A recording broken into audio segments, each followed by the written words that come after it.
Hello, people of God. I'm Paul James. Welcome to The Let Out.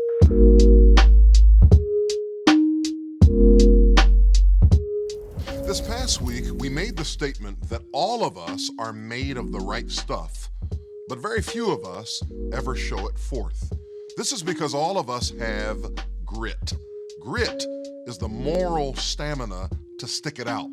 Grit is also the steely resolve to finish what I started.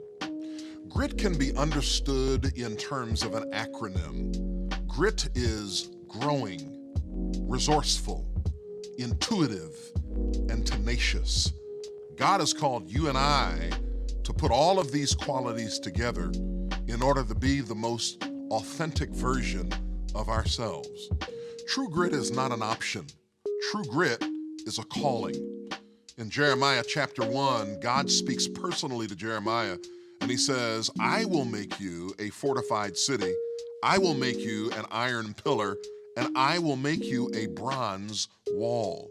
Even when you and I are unsure of our purpose, God has made sure that we know who we are in Christ. Because my identity is not what I do, my identity is who I am in Him. Secondly, true grit is a character. Habakkuk said in the book that he wrote that he felt like his feet were like the feet of a deer and that God had enabled him to stand on the heights.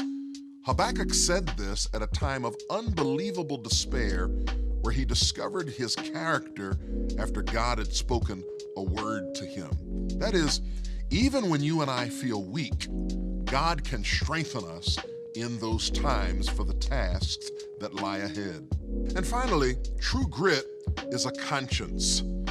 In Daniel chapter 3, Shadrach, Meshach, and Abednego are told to bow down to an image that Nebuchadnezzar had erected for himself, and they graciously decline because of their conscience.